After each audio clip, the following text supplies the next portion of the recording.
Who won the League of the Americas North Conference, formerly LCS, offseason? This is a meme started by Jack a few years ago with the Flaming Elmo thing with him on it. Anytime that they would make a roster move, he would tweet this out, and everybody would joke for a long time that, hey, C9 lost the offseason with this move. And then they go on to win the title, or at least contend, or make worlds, or go far. So let's ask the question, who actually won and lost the offseason? My grading for this is going to be a little bit different than most. While I will be picking a direct winner and loser at the end of this video, I'm going to use my sister's golf game as the metric prior to that, which is happy face, frowny face. If you did decent, you get a happy face. If you did bad, you get a frowny face. But the worst thing you can do is not be talked about at all. And there is one team that I'm not going to mention because the offseason was kind of meh. I'd rather be clowned on or clowned with than not be talked about at all. Just saying. First up, the shirt that I'm wearing, FlyQuest, smiley face. Obviously, they kept the entire roster together, and I am going to break these into two different sections, on the Rift and off the Rift, because I do think the off the Rift, especially in the offseason, is actually pretty important. Being able to keep this entire squad together that did make a quarterfinals at Worlds, nearly made the semifinals as well, is an important step. Being able to keep our top two teams in general, which we'll get into. You know what? I'll just bring them in here. Team Liquid, also smiley face. They pretty much had similar off seasons, right? Where both retained their rosters. And the rivalry that they were developing all of last year is able to continue. FlyQuest, new money. Team Liquid, old and retained money. But off the Rift, I will say, I wasn't all that impressed with some of their offseason. But they're not in a position where they have to do all that much. Given that they're at the top of the table, it's like, okay, they have word of mouth alone that will carry hype for them going into next year. It's not like they have to do anything, but you get given a golden opportunity where you are literally one of the two farthest climbing teams in North America. I would expect you to do more content in the offseason, given that you know that your roster is staying together. So I would expect at minimum a weekly video and a bunch of other things to come out for people to continue to get to learn. You just played on this international stage. Why not continue to introduce yourself to people and show off more sides of yourself? But this is the problem with LCS orgs, is that even though this is a smiley face, I gotta say, their timing of how often they put out content and how quickly they get it out is an issue. For FlyQuest, the fact that we only got their Worlds video 2 weeks ago is not good. You're too late by that point. Nobody cares. Everybody's moved on for the most part. We don't care to watch Worlds footage from last year. We care to talk about what's coming up, or at least like something more relevant in the news. For FlyQuest, I do not want to hear any excuse of, oh, we lack the resources, we lack this. League of Legends is a much bigger game. As Portillo noted, yes, these organizations have a lot more to deal with. Their social media managers definitely have a lot more directions that they're being pulled in, to which I would say to all social media managers seeing me criticize this ain't on you. This is on your bosses, the general managers, the CEOs, and everybody else for not having a dedicated social person for each individual team. And that includes content as well. There should be one person dedicated for that. Don't tell me you don't have the money when half of you accepted Esports World Cup money, or at least you have the funds. And if you don't, you're just running things horribly. But this is a smiley face. We're going to stay positive. They're at the top. Compared to my expectations coming into the offseason, they're pretty much meeting what I expected them to do. They didn't go above and beyond yet, but they're hitting the bare minimum. Now, if any of you watch Anthony Fantano on YouTube, you know that he wears a particular shirt whenever things are really good or really bad. So anytime I wear the Immortal shirt, that's when you know somebody's about to get a lashing on social media.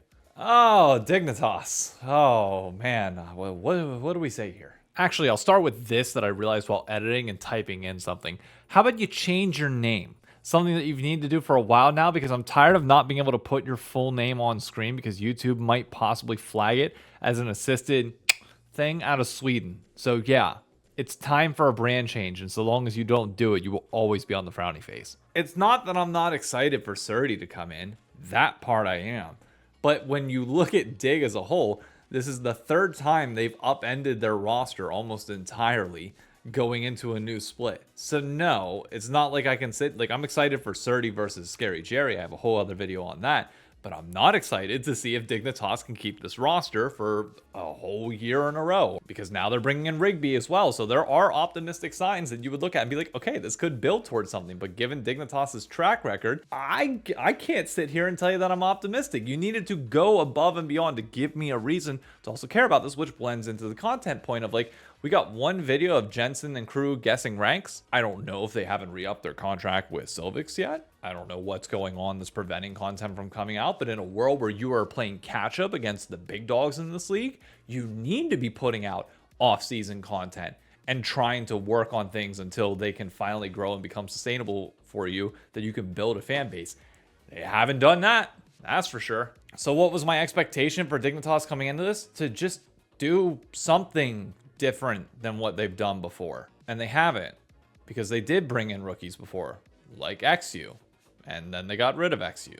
So bringing in Surdy, while it sounds great, you didn't meet what I needed you to do this offseason, which was give fans a reason to believe in you long term. The next two I'll lump together as what I would call like playing it safe, but in two different ways. So they get like an even keel phase, like a Starting with Cloud9. On the Rift, this is probably one of the more underwhelming off seasons that they've had in quite some time. There have been players that they brought in that people were always questionable on, which is like the whole origin of who won or lost the off season. But this C9 roster, I'm just sitting here like, I don't know how well this inspires me that they're going to be able to get on TL and FlyQuest level, which is always the goal for C9 in the off season, to be able to climb up into that next echelon, or at least like have players that are going to be like the future of your franchise. And I'm not sold on anybody on this roster in particular really doing that. Technically still on the Rift, they did bring in an Arrow, which is good. They brought in some additional coaching, which should hopefully help out the squad a little bit. But off the Rift, again, I don't really feel like anything's going to happen with them. Now, at the time of recording this, they finally released their first piece of content other than announcement videos, which was like a 35-minute Discord call and chat with the team, which I'm glad they put something out. It's the first team to really do something with their new roster like this. And it's a good way to introduce people that's in a format that most people are familiar with. So like, good. I hope that keeps up. I'm not willing to give you a smiley face because of one video that you put out, but it's a good start. I like that. It's momentum. We can keep building upon it. But the roster is I don't think it's inspiring for a lot of people. But C9 always gets people to watch no matter what. So it feels like a good phase, because expectations for them coming into this offseason were, wow me. Not sure where you can go from this, but wow me. And they didn't. But they also didn't disappoint. So, The other one is Disguised, who obviously found out pretty late into this process that they were getting a slot in the LTA, which I blame Riot more than I blame them for not being able to put some pieces together earlier this offseason. But it's the second year for Shopify came in at the beginning of last year whenever TSM left. Second year in a row now where we've had a team come in and just be like, we're going to learn and then improve upon the following year. Well, unfortunately, you don't get the luxury that Shopify Rebellion did of being able to say, yeah, we were going to learn in year one and then improve in year two. You can get relegated and get kicked out of this league like that, especially when underneath you is literally just Shopify's roster from last year plus one person. So it's like, you gotta do something here to start developing a fandom, make people care, go beyond just like obviously the Disguise name being what it is, but the Disguise coming in does not hold that star power that, quite frankly, orgs of old or even like content creators in other regions do.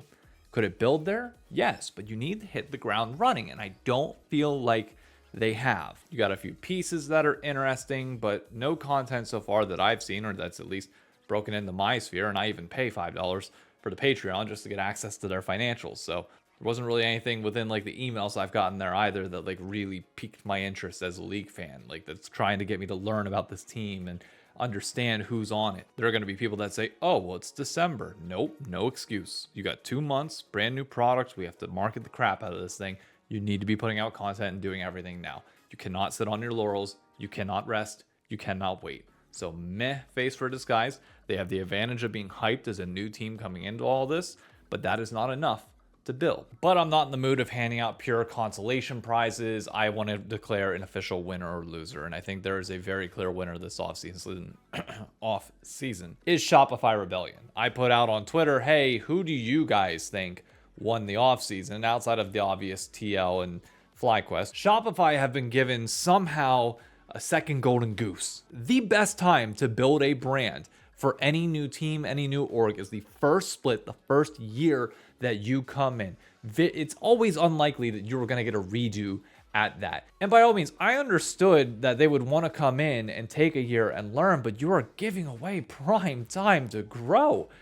but now they got the pieces set. Now you got enough to build on. You have fan favorites for many. Even Fudge, who most people, for whatever reason, when he was on C9, like C9 fans, like hated him, took advantage of what I think he offered for that org. For Shopify to come in, give him an opportunity to bring in contracts. Palafox, I'm still definitely down on in terms of on the Rift performance, but in terms of personality, he's obviously up there. And then you do have B-Boy, who's the retaining player from last year. I think this is going to bring a lot of new fans for Shopify. I'm curious to see how they handle the possible culture change, as you do have a lot of people who eventually leave from Cloud9 and possibly become a fan of this org. But hopefully they're just building more new fans and they have a brand identity around that, because honestly, the even bigger change, other than the fact that you have a roster that, if all the pieces click, could possibly be contending for top 3, top 4. Retro, who was hired, I believe, like at the end of summer last year, is like officially their content guy and officially going to get things started. And they just have to hit the ground running. They have already partnerships with Ludwig, who I think they partnered with for like a Valorant team. If you want to try and get Ludwig to like co-stream next year, you can. In the offseason, they've doubled down on their Toronto investment in other areas when it comes to watch parties. That like this is setting up for a good run for them. You have everything going for you. Please hit this out of the park. When it comes to content, first and foremost, separate out all your stuff. I, for the longest time, was like, yeah, everything should be on one massive YouTube channel and Twitter account so that like the whole fan base cares. But like the reality is there's not enough going on in League. It just gets drowned out from everything else. So unfortunately, I have swapped my opinion. They need to have separate channels, start from scratch, start over, build all this shit up, and just hit the ground running. Retro, I know there's a chance you're watching this. I don't care what you have to do. If you have to send your higher ups this video, I'll hop in a call with them and just vouch for the fact that they need to let you put out at least one video a week that's not a voice comm or like direct vlog each and every week. And that includes whether it's like behind the scenes with players, something like a trivia, anything, like something to get to know the players better. You need at least a voice comm and one other video every single week. Please do it. CEOs, if you got this video passed to you, that's what you have to do to grow on social media. Trust me, I'm doing it right now.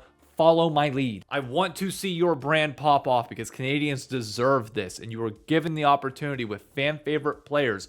Use it to the fullest. You have won the offseason. You got the most out of all this. Do not take it for granted. I don't know how they pulled this off. And it's not even like a team that's clearly like 1-2 in the league. But I think that overwhelming positivity from the community towards this org is a good thing, especially given all the positive things that they have going on outside of League of Legends as well. Use this well. There are going to be people that say I harp on particular issues a little too much, and I say them in multiple videos, and that's for a reason, because it's not a guarantee that everybody that watched your prior video is going to watch the current one. You have to go in with the assumption that some knowledge is retained, but some of it's not. And the loser of this offseason is one that I've had multiple videos on, talked about it more than most because I love them more than most. But there's no denying that 100 Thieves lost this offseason in a way that I haven't seen in a while. They retained all but one of their players and brought a fan favorite back in FBI. Yet I can confidently say that they have lost fans this offseason, probably more than, like, even if you factor out like when Double Lift left the team after the 1 year that he was on there, like the decrease in fandom there that were just purely Double Lift fans, like taking that out to make it apples to apples, this is probably the most fans that I've seen, or like most public perception that I've seen turn against an org in such a short period of time. Especially after they were coming out of the downturn from Worlds and losing to R7, you need to do a lot to kind of rehabilitate that image. And I think a lot of work needed to be done on the content front, assuming the roster did stay together. Like, we had to see a lot to get back in people's positive favor. What ended up happening was the announcement that they're in the provisional guest slot, that they might be leaving, that everything about this was weird. And then you throw in the Malk statement of saying, if you want to be a fan of a long-term program, go be a fan of Cloud9 and TL. And that checked a lot of people out, just bluntly did. So I don't know how they did it. I don't know how you found a way to lose fans and lose support and lose public opinion without playing a game, without making a significant downgrade or change, but they did. But hey, for 100 Thieves, it did come with one massive win. That's their Call of Duty team, who siphoned pretty much every other resource, every dollar, everything within the org to make sure that they're good. They are, but it's pretty much going to cost the entire league team.